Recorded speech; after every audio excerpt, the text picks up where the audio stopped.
Kārlītim ir 8 gadi, mēs mācāmies Gaujas krastā. Kārlīts piedzima pirms laika, 31. nedēļā, ar infekciju un vēl tādu nelaimīgu stāstu kā elpas trūkums un gaiss un 3. pakāpes asins izplūdumu. Līdz ar to mums tās sekas ir tādas, kādas viņas tagad šobrīd ir. Un viņam konstatēja pēc kadiņa bērnu cerebrālo trieku, daļēji nervus,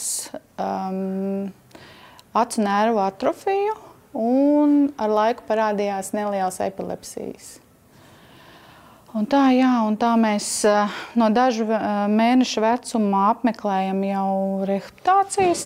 Lai palīdzētu maziem Kārlim un nodrošinātu viņam nepieciešamo rehabilitāciju nākamajā gadā, ar iniciatīvu rīkot labdarības pasākumu nākusi biedrība Valmiera Next. Pasākums notiks 22. novembrī Jāņa Daliņa stadionā, un tajā ik viens aicināts piedalīties, lai sniegtu savu atbalstu Kārlim un viņa ģimenei. Tā ideja dzima man pirms iepazīšanās ar Kārli. Vairāk domājot par to, cik mēs esam līdzatbildīgi tajā, kas notiek mūsu pilsētā. Jo ļoti viegli ir visu uzkraut pašvaldībām vai dažādām iestādēm vai organizācijām. Un otrs, kā mēs kā līdzpilsoņi varam nest savu pienesumu, ne tikai skaļi bļaut par to, kas nenotiek, bet kaut ko darīt, to, ko mēs redzam, kur kaut ko vēl var darīt. Nevienmēr tās bēdas ir tās, kurās vajag ieslīgt ļoti bēdīgi.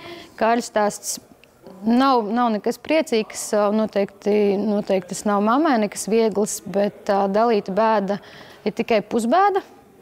Un caur kaut ko vieglu un priecīgu mēs varam izkrāsot to ikdienu, tāpēc nākam atbalstīt. Ne visu mēs paši varam, lai kā arī gribētu.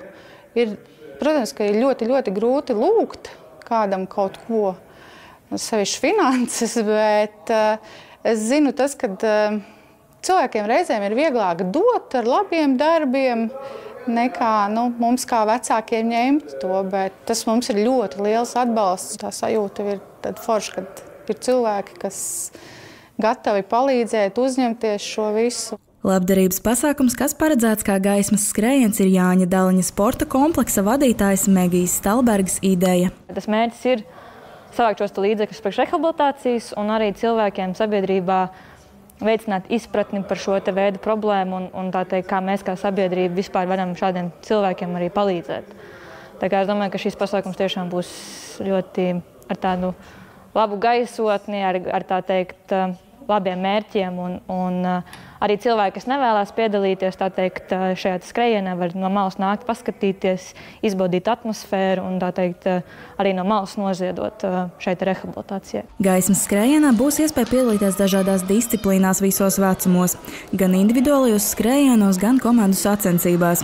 Kā saka, dots devējiem atdodas, un arī šeit būs savi uzvarētāji. Turklāt šo iniciatīvu atbalsta arī Valmieras novada fonds, kas darbojas kā tilts starp ziedotājiem un tiem, kam nepieciešama palīdzība. Mēs jūtamies gandarīti par savu darbu un pienesumu, kāds mums ir, un esam vienmēr arī tam atvērti, lai mēs veicinātu vispār šo ziedošanas kultūru un filantropijas attīstību un liktu cilvēkiem arvien vairāk saprast, ka mēs kopā varam daudz vairāk un vienojoties, ir lielāks spēks. Tad noteikti.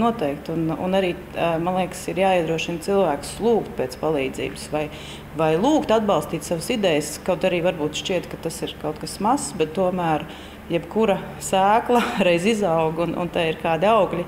Taču ikvienam, kam ir vēlme atbalstīt kādu no iniciatīvām vai palīdzēt kādam cilvēkam, pieejama jaunā platforma Valmiera ziedo.